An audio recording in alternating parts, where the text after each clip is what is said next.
Matendo ya Mitume sura ya 8 mstari wa 4 mpaka ule mstari wa 8. Biblia inasema, lakini wale waliotawanyika wakaenda huko na huko wakilihubiri neno. Filipo akateremka akaingia mji wa Samaria akawahubiri Kristo.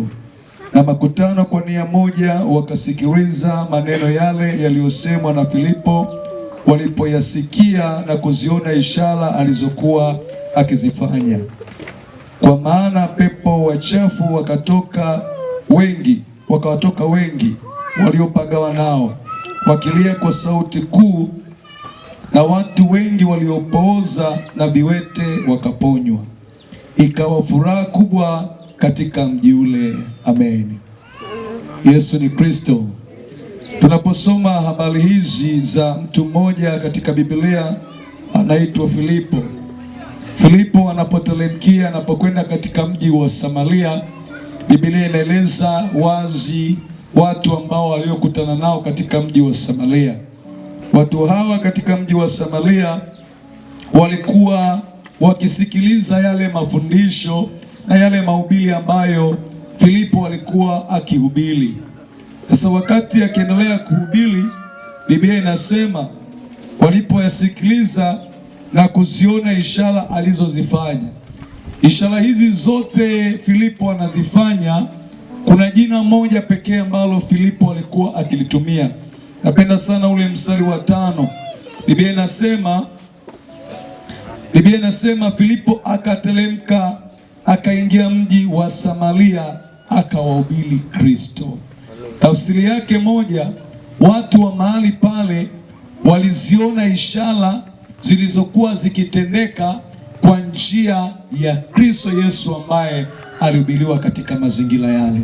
Na sisi tunapokwenda katika shamba la Bwana, hatuna habari yetu yoyote ambayo tunakwenda kuhubiri kule, lakini tunakwenda kuhubiri habari njema za Yesu ni Kristo. Sema amen. Watu wanataka wasikie nini? Sasa hivi ulimwengu unasikia mambo mengi sana ambayo si msingi. Ulimwengu unasikia mambo mengi sana ambayo si tumaini. Ulimwengu unasikia mambo mengi sana ambayo hayawezi kuleta mabadiliko yoyote kwa maisha ya mwanadamu. Lakini kuna habari pekee ambayo inaleta badiliko la ndani la maisha ya mwanadamu. Hiyo ni habari za Yesu Kristo wa Nazareti. Yesu ni Kristo. Kusoma kitabu cha Warumi sura ile ya 1 na ule mstari wa 16. Biblia imeweka wazi, kwa maana sionee haya Injili, kwa sababu ni uweza wa Mungu uletao wokovu kwa kila aaminie, kwa Myahudi kwanza na kwa Myunani pia. Inamaanisha Injili ni nini? Injili ni uweza wa Mungu uletao wokovu. Maana yake watu wanaposikia habari za Kristo, watu wanaposikia Injili ya Kristo, wanapata uzima kwenye maisha yao. Kwa tunapokwenda katika uwanja wa injilisti, tunapeleka habari njema ya uzima wa Yesu Kristo. Habari hii ya uzima wa Yesu Kristo, watu wanapoipokea habari hii, wanapata kufunguliwa katika vifungo walivyokuwa navyo. Ndio maana katika mji wa Samaria, wakati huu ambapo Filipo anahubiri habari njema za Yesu Kristo, watu ambao walikuwa katika vifungo mbalimbali, wanaposikia habari hizi, wanapopokea maombi kwa jina la Yesu Kristo, wanapata kuondolewa matatizo yao. Yesu ni Kristo. Biblia inasema, kwa maana pepo wachafu wakawatoka wengi waliopagawa nao, wakilia kwa sauti kuu, na watu wengi waliopooza na viwete wakaponywa. Uponyaji huu pekee unatoka kwa Yesu Kristo. Sisi pia tuna kila sababu ya kufurahia uponyaji wa Yesu Kristo. Ikiwa Yesu Kristo yuko ndani yako, furahia uponyaji wa Yesu Kristo kwenye maisha yako. Anasema ameelewa. Amen. Na Biblia inasema ikawa furaha kubwa katika mji ule. Manake kuna watu ambao wanateseka, wamefungwa katika vifungo mbalimbali, wapo katika matatizo, wapo katika laana, wapo katika dhambi. Hawa watu wote hawana furaha katika maisha yao. Unapokuwa uko katika hali ya matatizo, wakati huo hauwezi kuwa mtu mwenye furaha. Unapokwenda katika shamba la Bwana, unaona Watu wamefungwa katika matatizo mbalimbali. Nitazungumza matatizo kwa uchache ambayo watu wengi sana wamefungwa katika shamba la Bwana. Kuna matatizo ya dhambi. Dhambi imekuwa ni tego mkubwa sana, imekuwa ni tatizo kubwa sana kwa watu wengi sana. Kwa sababu ya dhambi watu wapo katika hukumu. Kwa sababu ya dhambi watu wapo katika laana. Kwa sababu ya dhambi watu wapo katika maafa. Hawa watu wote wanahitaji suluhisho. Suluhisho ni lipi ambalo linaweza likawafanya watoke katika dhambi? Watu wengi wanafikiri kwa nguvu zao wanaweza kushinda dhambi. Haiwezekani kwa nguvu zako. Hata kama utakuwa na elimu kubwa, hautashinda dhambi kwa sababu ya elimu yako. Hautashinda dhambi kwa sababu ya umaarufu wako. Hautashinda dhambi kwa sababu ya status yako ulionayo. Hautashinda dhambi kwa sababu ya maisha yako ulionayo. Hapana, iko suluhisho pekee la matatizo ya dhambi. Kwa hiyo sisi ambao tumetatua dhambi kwa njia ya Yesu Kristo, tunapokwenda katika shamba la Bwana, watu wengine pia watatue matatizo ya dhambi kwa njia ya Yesu Kristo. Huyu Yesu si tumembeba wapi? Yuko ndani yetu. Watu wamsikie Kristo kutoka kwetu. Nisoma tangu kitabu cha Mwanzo 3 mstari wa 1 mpaka wa 6. Biblia inaeleza wazi chanzo cha matatizo ya mwanadamu. Kwa sababu ya kutokutii neno la Mungu, ameshindwa kutii neno la Mungu, anguko la mwanadamu linaanzia hapo. Dhambi ni nini? Dhambi ni uasi. Anapoasi neno la Mungu, maana yake anaingia katika dhambi. Na dhambi ina matokeo yake. Kisoma kitabu cha Warumi sura ya 6 mstari wa 23. Biblia inasema kwa maana mshahara wa dhambi ni mauti. Maana yake atendaye dhambi yupo katika hali ya mauti. Atendaye dhambi yupo katika laana. Atendaye dhambi yuko katika mateso. Angalia hukumu ambayo inaenda kizazi baada ya kizazi. Ni kwa sababu ya nini? Kwa sababu ya dhambi. Kisoma Warumi sura ya 8 mstari wa 1. Biblia inasema sasa basi hakuna hukumu ya adhabu juu ya wote ambao walipo katika Kristo Yesu. Inamaanisha mwanadamu ambaye anakuwa katika Kristo Yesu, anayempokea Kristo kwenye maisha yake, kitu cha kwanza, hukumu imeondoka kwenye maisha yake. Ili dhambi gani inaleta hukumu? Dhambi ya asili. Lakini pia ziko laana zinaendelea kizazi baada ya kizazi. Watu wapo katika matatizo mbalimbali. Nimeangalia ukoo wangu uko katika matatizo, laana mbalimbali. Magonjwa yanatokea, vifo vya ajabu vinatokea.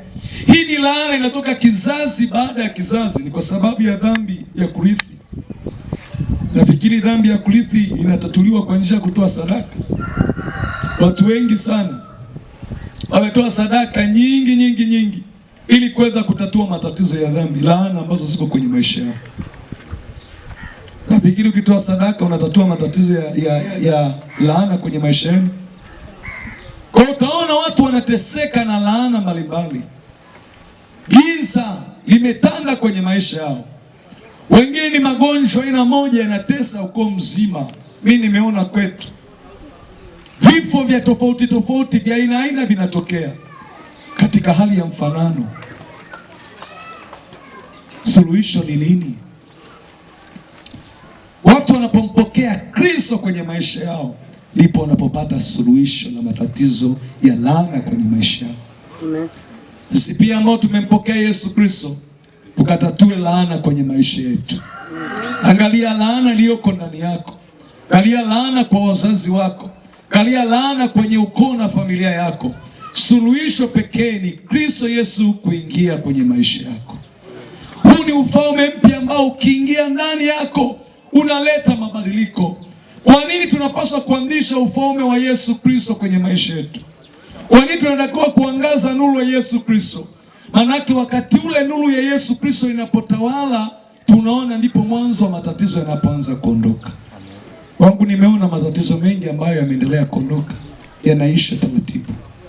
Kwa nini? Iko dawa Yesu Kristo suluhisho yote. Kisoma Ezekieli sura 18 kuanzia mstari wa 1 mpaka ule mstari wa 3.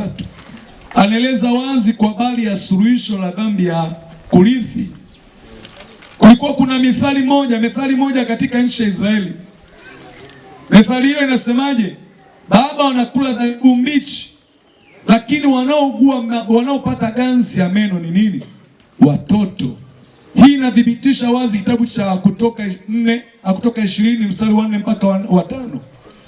Manake matatizo ya dhambi ya kurithi, laana yake inaenda kwa vizazi baada ya kizazi, na Biblia inasema kizazi cha 3 mpaka kizazi cha 4.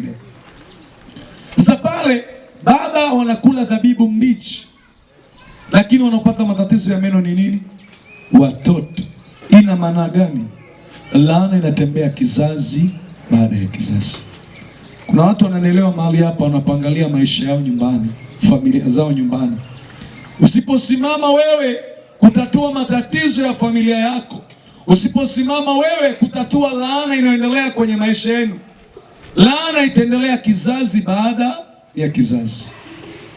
Kwa mimi nisipotatua laana hii, watoto wangu watapata laana hiyo, watoto wangu watapata laana hiyo. Ndio maana Kumbukumbu la Torati sura ya 6 ule mstari wa 4 kusoma wa 5 mpaka wa 6, kuna sehemu anazungumza, wafundishe watoto wako kwa bidii. Unapoketi nyumbani kwako, wafundishe kwa bidii. Kwa nini kuwafundisha kwa bidii?